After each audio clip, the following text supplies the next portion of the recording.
So first of all, we'd like to thank everybody for coming. This is part of a program that our group Moving Ahead is doing. And I have the, not the ability, but privilege. I have the privilege to introduce Dr. Peg McCarthy, who I've also had the privilege to be with every Thursday night, or not every other Thursday night for the past 6 years. School board. Yes, Board of Education. So I promised Peg that I wouldn't talk about any dirt or anything like that, but I want to preface to what she told me to say by saying that Peg was the United States Spelling Bee champion. So, and I only tell you that not to brag on her, but every time I write her an email, I say something, I have to watch my grammar and my spelling, and I'm not a very good speller. So, Dr. Peg McCarthy is a licensed clinical psychologist in private practice in Topeka, Kansas, since 1998. She earned her BA in English from Yale University and her master's and doctoral degrees in clinical psychology from the University of Kansas. She works with adolescents and adults in individual, couples, and family therapy and administers psychological assessments. For the past 10 years, Dr. McCarthy has worked with transgender individuals and has received specialized training in their care. Dr. McCarthy has served as a member of, as I said, the Board of Education for Topeka Public Schools since 2006, and is a frequent presenter to various organizations on transgender students in the K through 12 school system. Therefore, I present Dr. Peg McCarthy.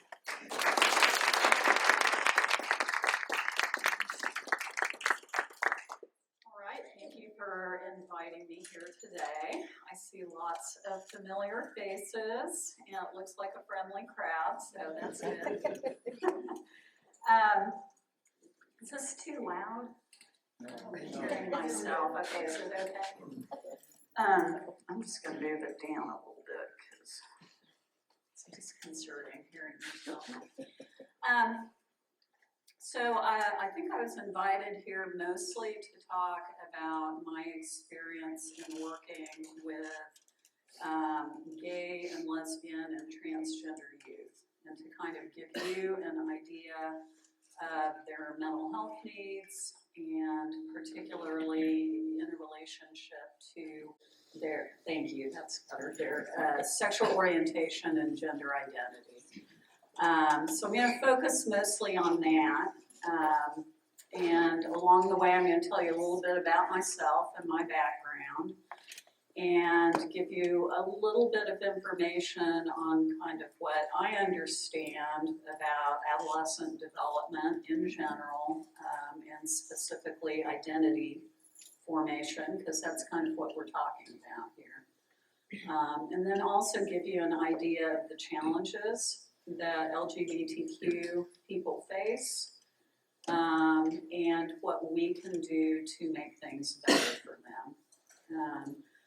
The real shorthand of it all, if I had to summarize it, is that what drew me to this work and what we know, very robust data on this, is that LGBTQ individuals and youth in particular are an extremely vulnerable population. They're highly at risk, and I'll give you some statistics that will be very sobering for you to hear, and sad too, to understand that this is often their experience in our culture. But the good news being that the cures are very simple, because they are mostly around acceptance and tolerance. And that is what we're finding, what the research is really, what you'll see as I go through this, is that when those supports are put in place, their levels of mental health become equal to heterosexual individuals, okay? So let me start by just telling you a little bit more about myself. I'm a lifelong Topeka. I attended mostly public schools. I did a little bit of parochial schooling. My family was Roman Catholic, and I attended church for many years.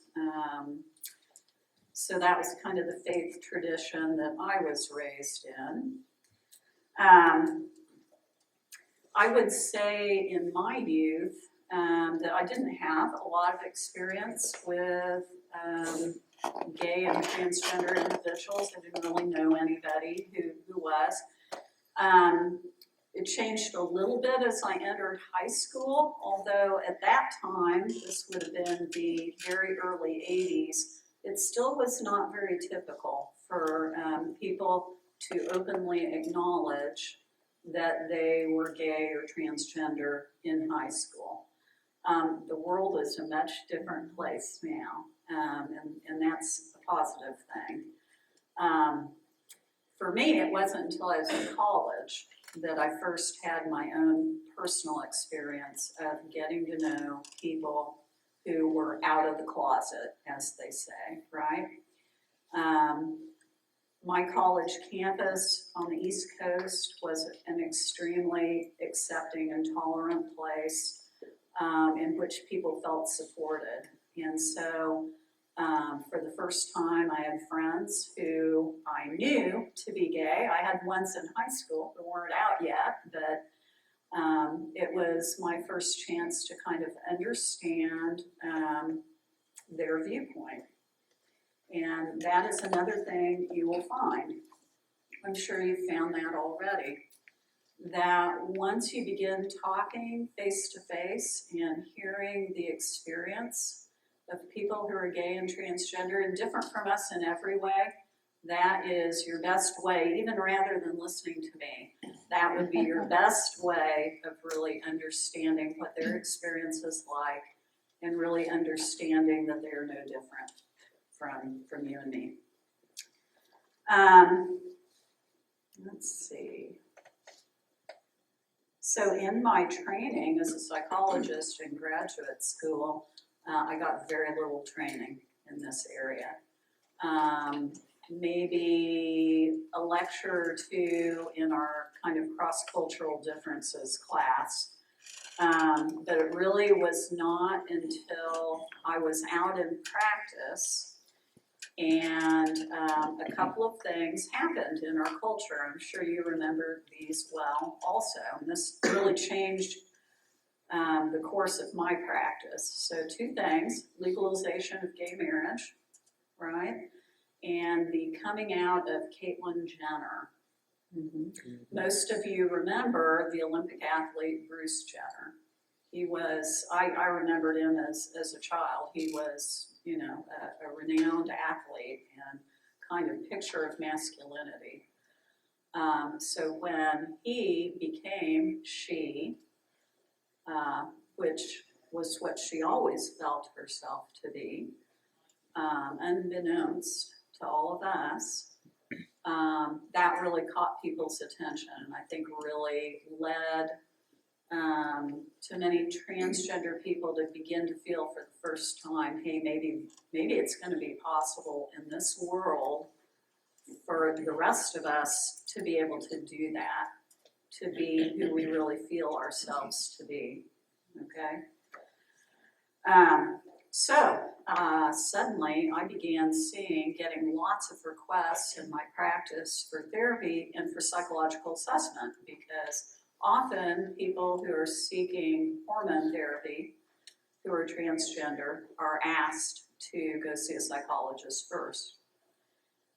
So for the first time I began hearing lots and lots of stories, and in my work on the school board, I began seeing young people coming forward and sharing the way they really identified themselves to be instead of keeping that secret.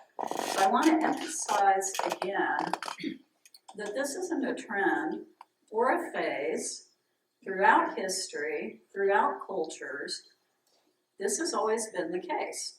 We know that there are just a small subset of people who are attracted to the same sex, and there's a different subset who don't identify as the sex that they were identified with at birth as being, okay?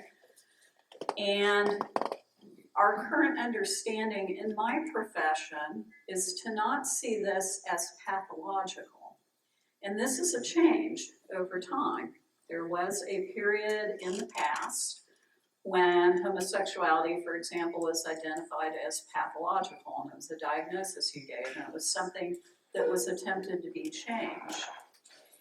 And our thinking of that in my profession has changed over time, so that now we might look at it as something more like being left-handed, okay, which is me. I'm left-handed. Not many people are left-handed. It's about 10% of the population. I'm not considered wrong or bad because of it. Although the French word for, or the Latin word for left-handedness is sinister. You know that? No. Yeah, it used to be something that was considered bad, but not so now. We now understand that people are just different. However, we also know that anybody who is a minority group, for whatever reason, whether it's race or ethnicity or religion,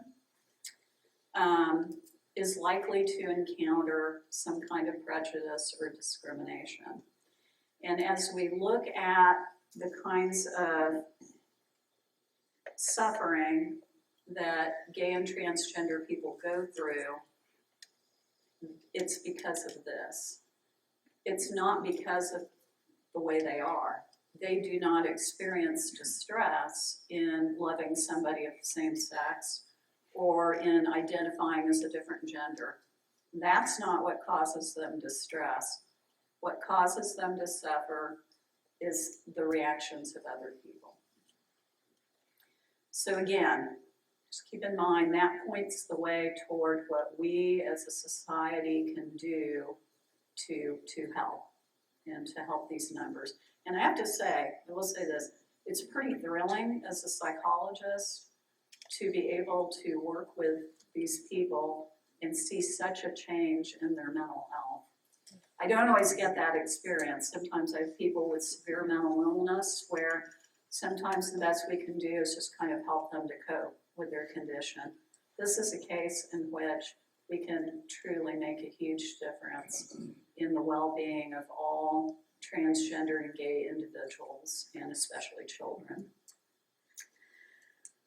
So let me talk a little bit about just what we know about the development of identity. So all of you have been adolescents at some point, if you can remember. And some of you have raised adolescents. So all of this is going to seem very familiar to you. But what we know is that the major developmental task of adolescence is the development of identity. It's when we ask that big question of, who am I? And adolescents will try this out in every way possible. You know, the way they play around with the way they look, the way they talk, with who they associate with, the way they groom themselves. And part of that identity that they're discovering is their sexual identity and their gender identity. And so this is very much a time of exploration. And some things to know about this stage for adolescents is that it is not a one-size-fits-all. Very much people experience this quite differently. And so the gay and transgender individuals that I have worked with, some have known from a very young age, as early as age 5 or 6, usually. And we know in psychology that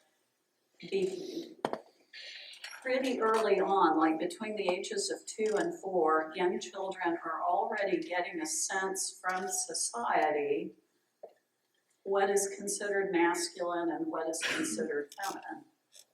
Okay, so very young kids will see somebody with long hair and say, well, that's a girl, right? They're already understanding that there are terms that we use to differentiate people, and these are the ways we identify them, okay?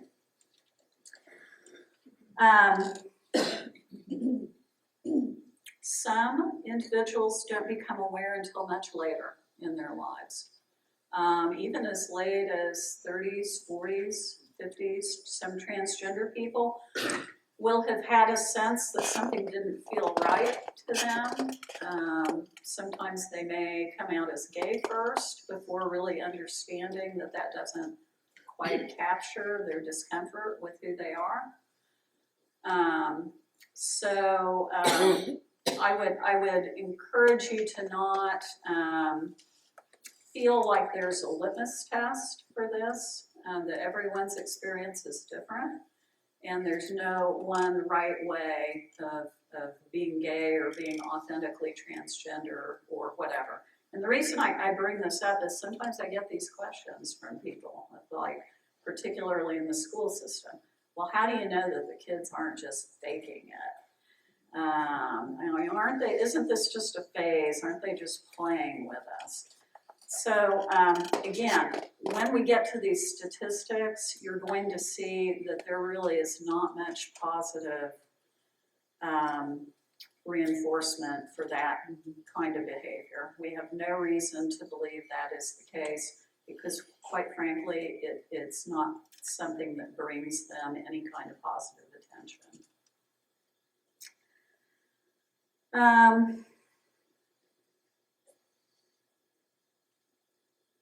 So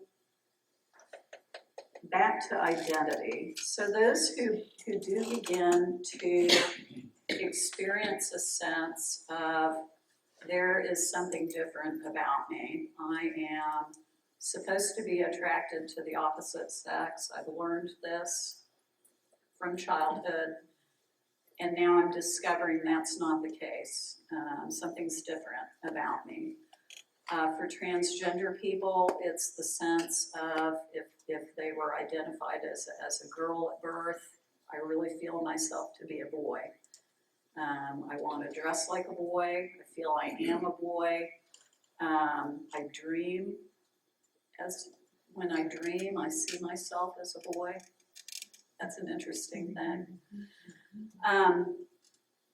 And they know that it's something that they might be discriminated against, that other people might not accept that.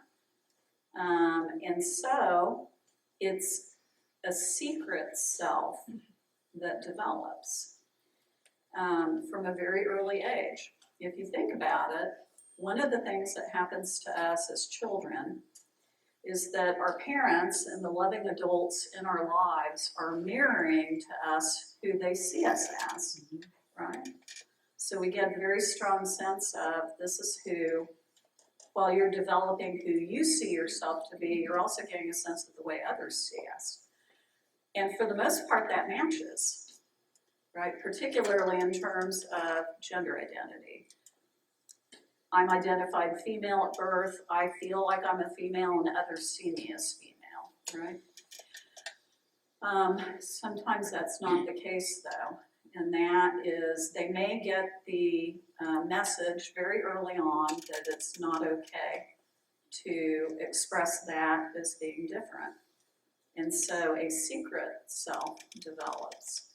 And all of this is going on in their head with no voices to counter This experience also kind of shows you too that when we receive negative messages from the adults, other people around us, how that affects the development of our identity in other ways too. So just having a very critical negative family environment as a child will have a damaging effect on you. And that's the way that works.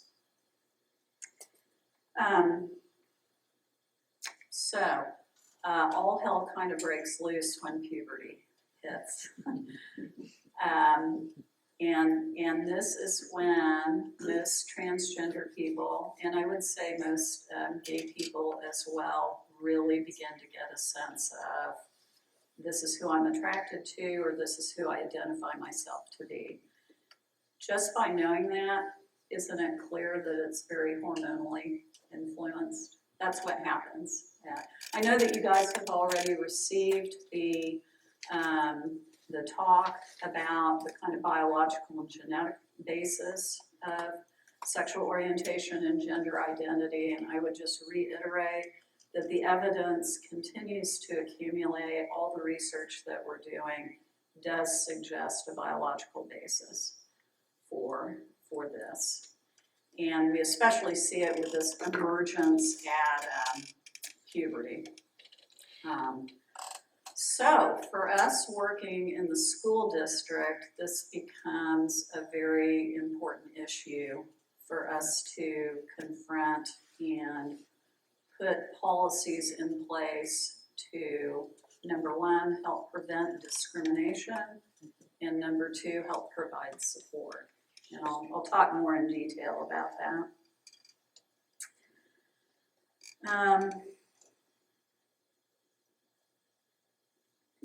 So the LGBTQ population, as they develop that minority identity, face the following things. They face stigma. They face discrimination that is often legal. In many of our communities and states, people are allowed to be fired and be denied housing based on their sexual orientation and their gender identity. That is a legal thing to be done. So as you hear around you, different municipalities and different states considering, do we try to change that? Do we think that's okay? It's a question for all of you to ask yourselves. We have, at the federal level, protected classes on the basis of race and ethnicity and religion, but not yet on sexual orientation and gender identity. And that is a discussion that many communities are having. And in our school district, we had a very forward-thinking board, and it was something that we decided, 2010, maybe 2011, we added those words to our non-discrimination policy.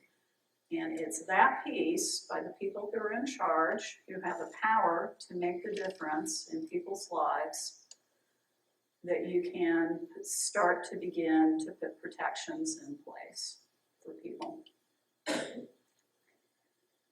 So, here are some of the things they experience. This is what we know about the experience of gay people and transgender people. They have elevated psychological distress. They have higher levels of mood and anxiety disorders. They have more frequent suicidal ideation and more frequent suicide attempts, elevated alcohol abuse, and higher levels of social alienation, particularly during puberty and late adolescence, when that sexual minority identity is forming. So it's the exact time that this begins to happen. And fewer coping mechanisms are in place. And just realize that even though our society is becoming more accepting, and some of these levels are going down, one thing that is happening is people are coming out at an earlier age, including for transgender children, often even in elementary school. And once you come out as gay or as transgender, your rates of discrimination go up because you're out. People can identify you as such, right, rather than being able to hide. So their levels of victimization, of bullying, of harassment at school and at work, all of that increases when they come out.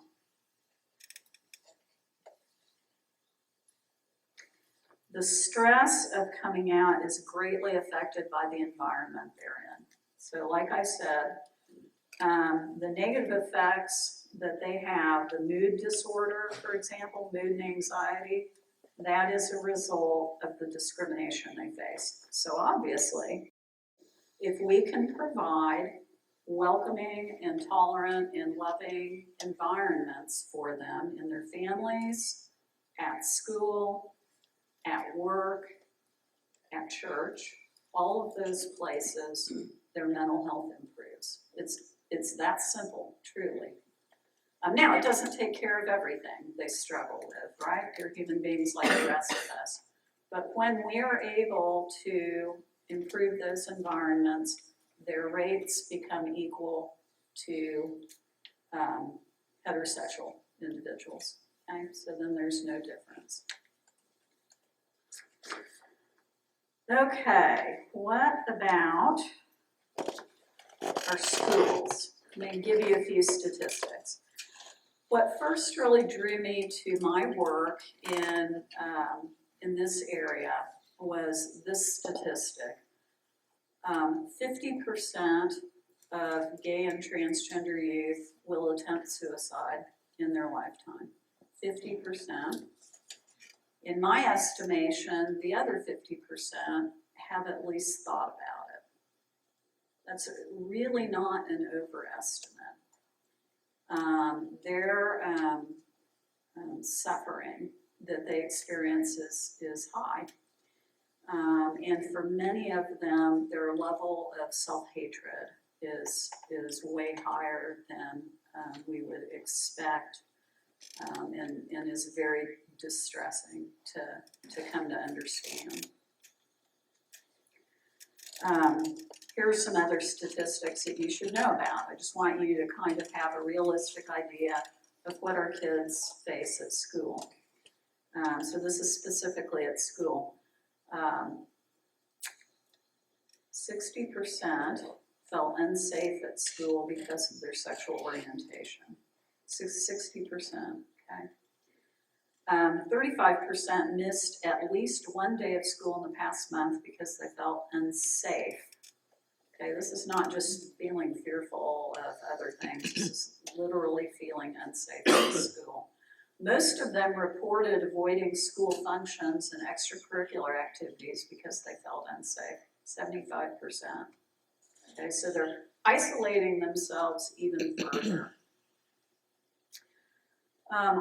Almost all, 98%, heard gay used in a negative way and reported that they felt distressed because of this language. So verbal harassment is pretty much universal. 30% were physically harassed. 12% were physically assaulted, so that's more severe, punched, injured, kicked, have a weapon used on them. 50% experienced cyberbullying. This is really a huge problem right now. And 57% were sexually harassed.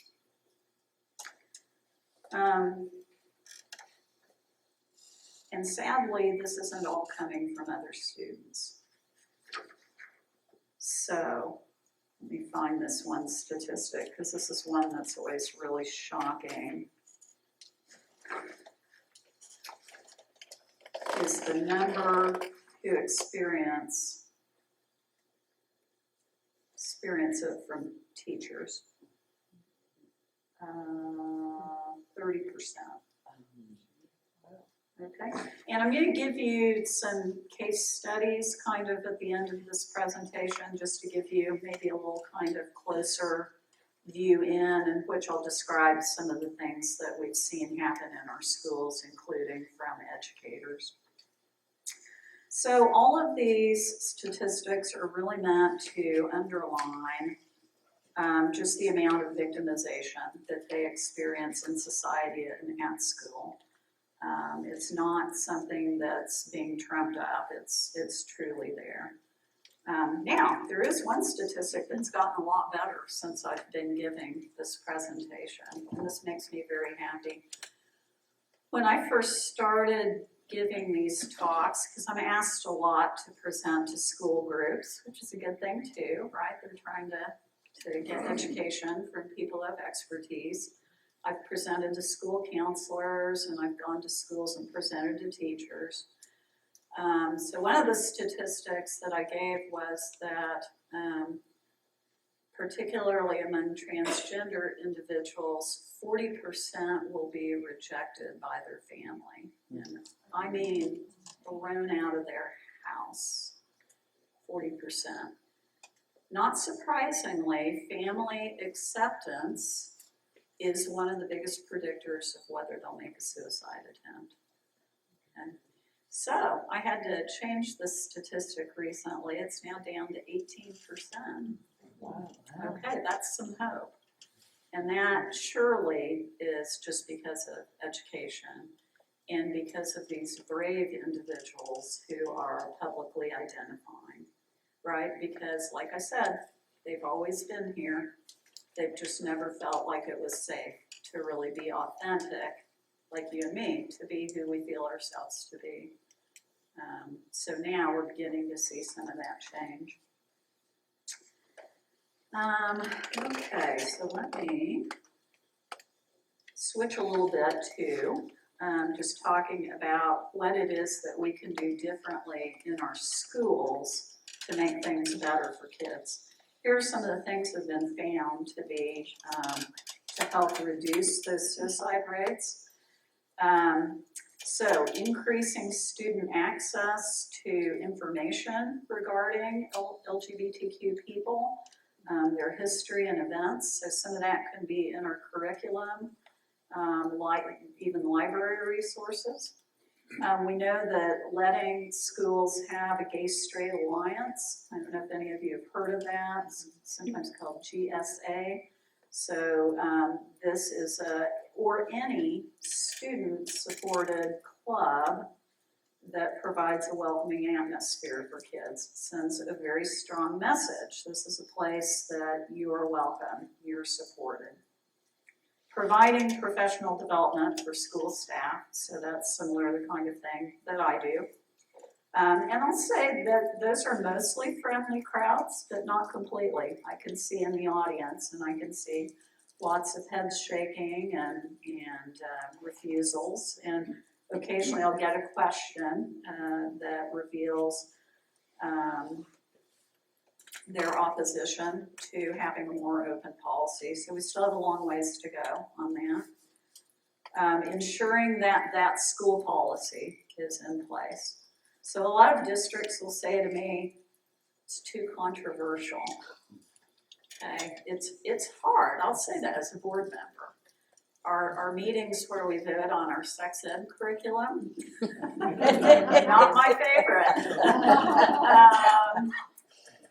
And same with adding this verbiage to our non-discrimination policy. It caused a little bit of controversy. It was not a 7-0 vote on the board. And that's okay, because that's what we're elected to do. Don't run if you don't want to do the hard work. You still have to do what's right for kids. And again, we know that when the people on top send that strong message, it's amazing how everything falls in place. And what we've found is since we've put these guidelines in place in our school, I have gotten exactly 0 complaints. That means no phone calls, no emails. Okay, so maybe they're less likely to come to me. I'll put that out there. But I've also not heard that from my other school board members, that they've gotten, my kids say. Only positive, right. and even more so among the kids.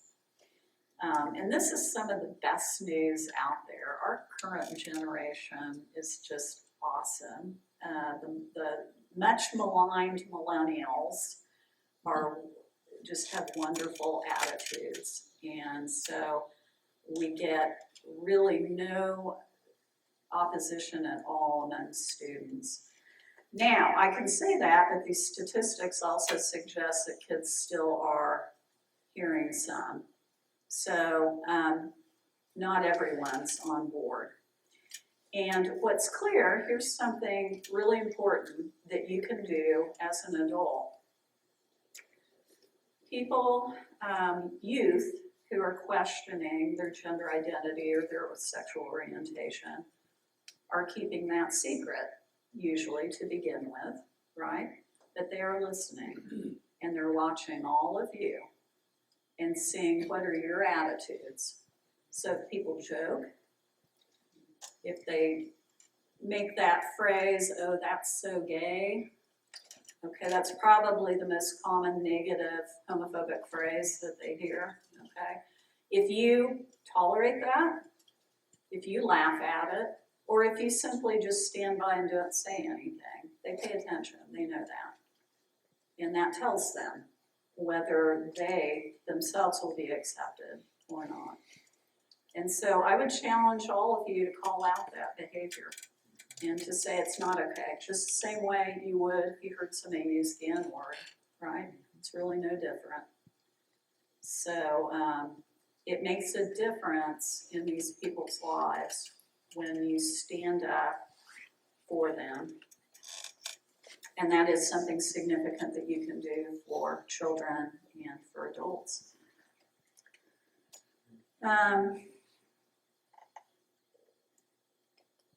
And then obviously enforcing the policies is important too, is that we follow through on those. And again, I'll give you a few examples of that.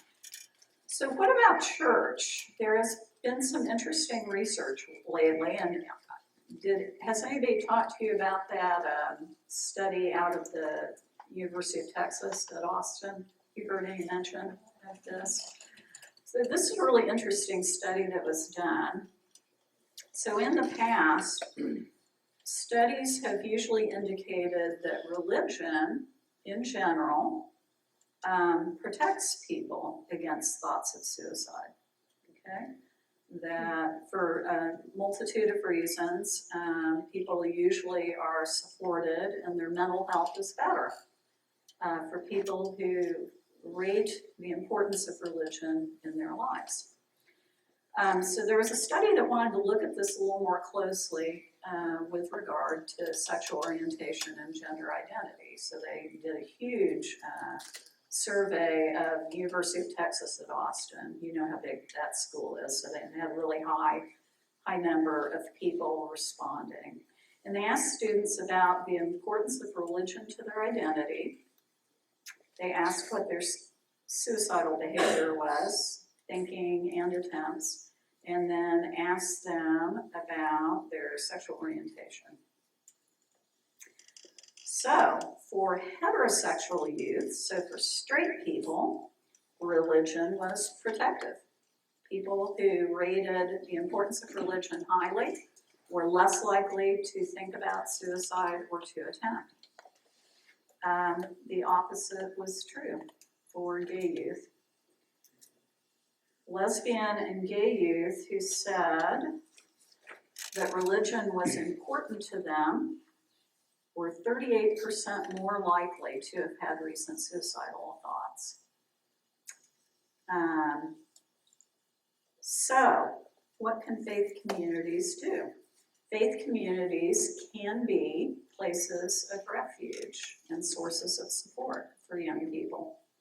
Clergy and youth leaders who understand sexual orientation and gender identity can help ease the isolation of teenagers struggling with these questions. Questions about their identity, questions about coming out, questions about how do I deal with conflicts at home or school. These are all things that our pastoral community could make a real difference in. So another thing for you to think about is whether your staff needs further training in ways in their pastoral counseling in how to meet the needs of gay and transgender lay people.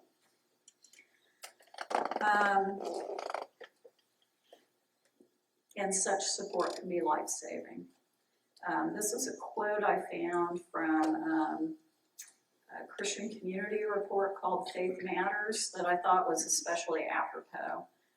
It says, those youth who are able to be open in their faith-based communities were also less likely to have considered suicide than other non-heterosexual teens. Those who are in faith-based institutions where there are negative views toward homosexuality and bisexuality rarely are open about their orientation. Those teens live with a very painful silence. So thought-provoking for you in the faith community to think about how your institution, remember that whole piece about environment. That's what affects the well-being of young people. Okay, so if you can change the environment, you can change their mental health. So I'll give you a couple of examples that I ran into. So one thing I do in my clinical practice is I have a group for transgender youth, a therapy group. And they all happen to be transgender boys. That means these are people who were identified female at birth, but came to understand themselves as being male, and so we call them transgender males or boys.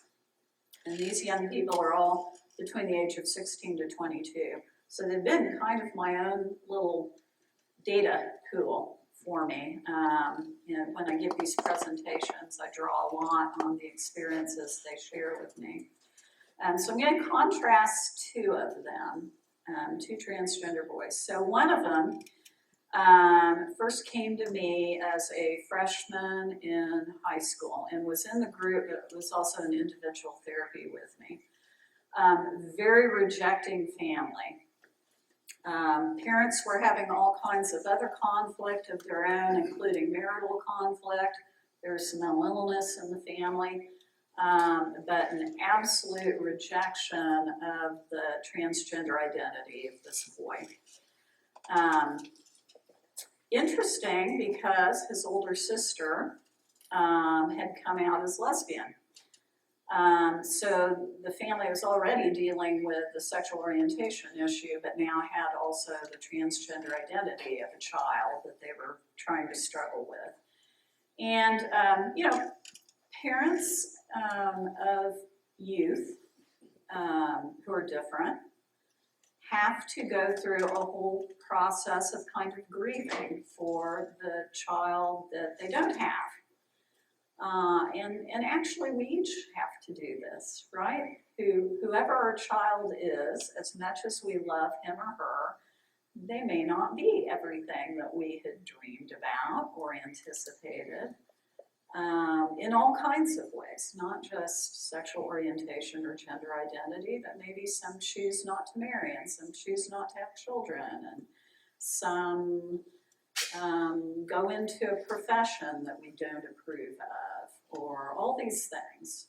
So that's a very natural process for a parent to have to go through this kind of grieving for what the child is not.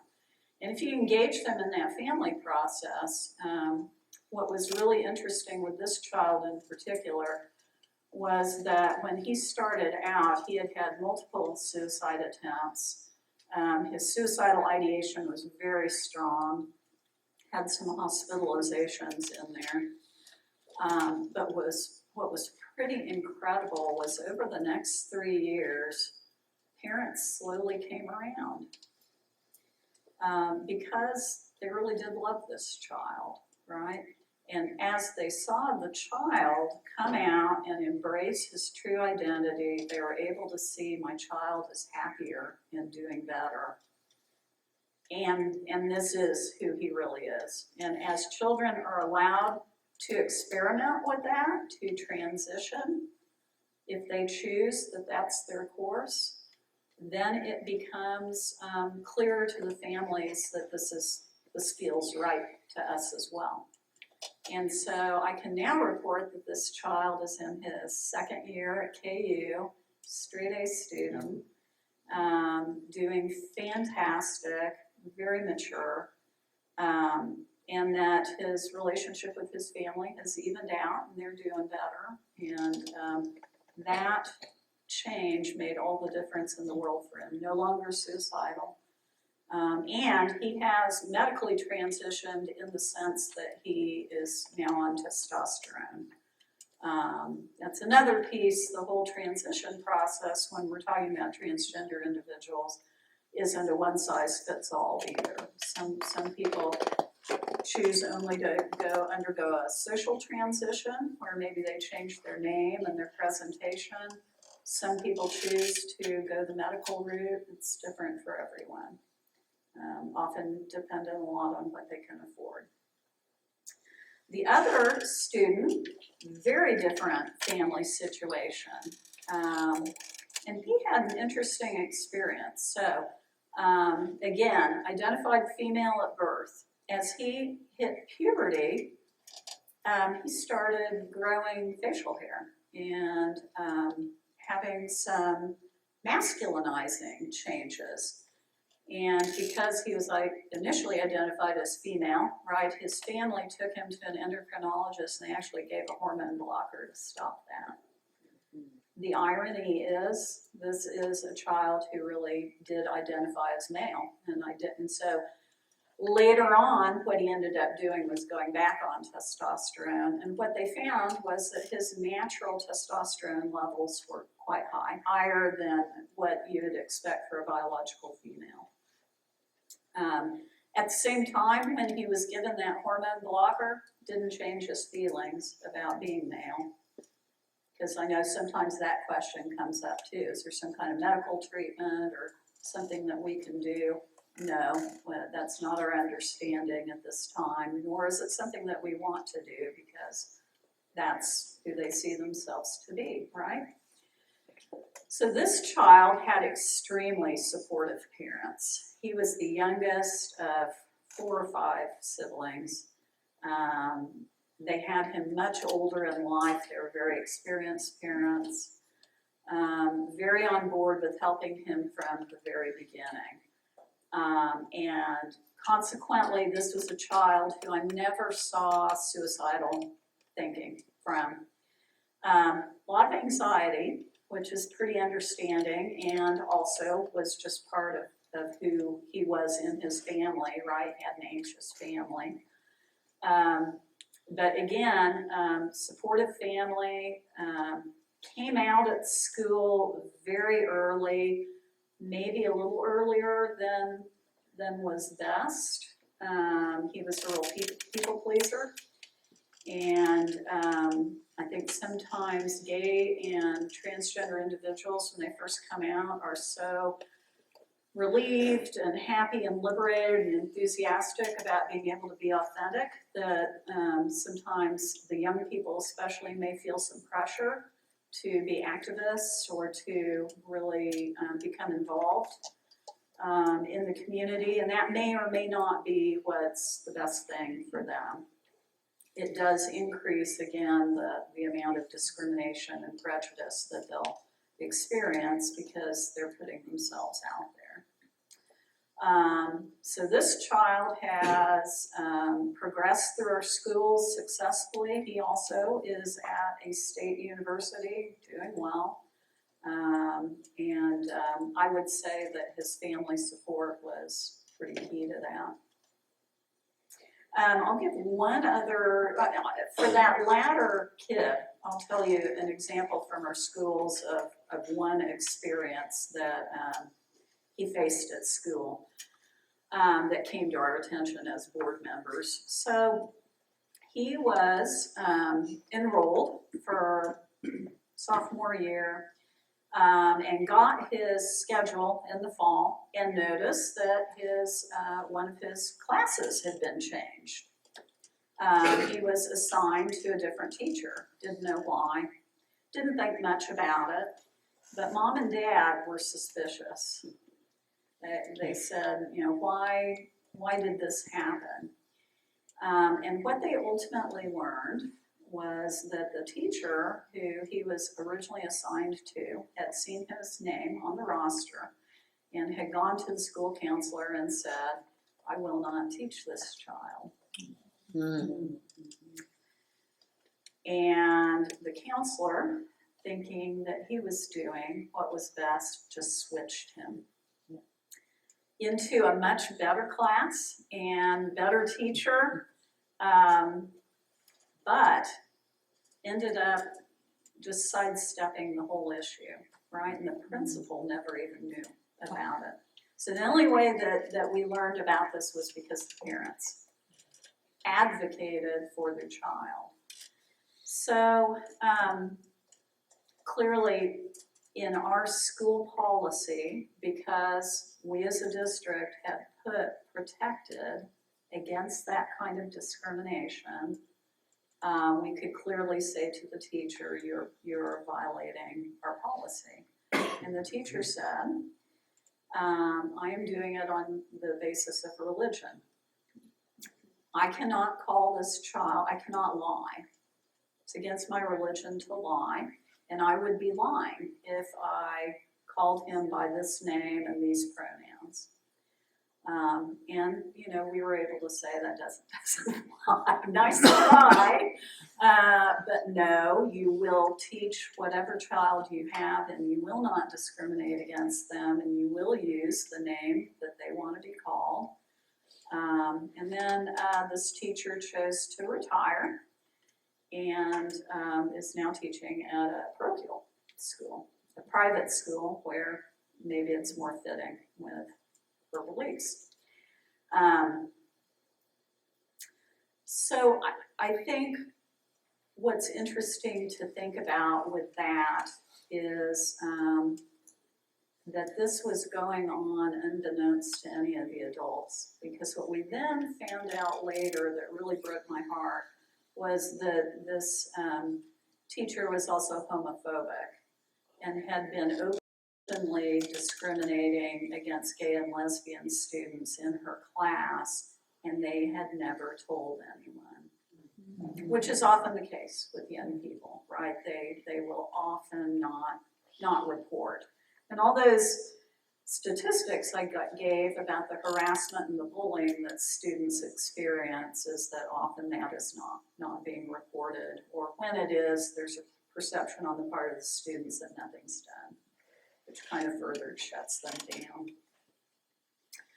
So I hope all of those examples and the information kind of brings home to you those points that I first started out with, which is that gay and transgender individuals are always going to be part of our world. They're just different. There's nothing wrong with it. They do experience significant prejudice and discrimination in our schools and all of our community. That discrimination damages them. It's hurtful. And the things that we can do to help take nothing away from us. That's a big message I would say to you. It's just not that hard to treat people well. It's not that hard to call somebody by the name they want to be called by. It's nothing that we have to give up in order to do that. And you can do tremendous good for people. Youth will explore their identities. They'll try on different things. The vast majority of kids who are gender non-conforming don't go on to identify as transgender.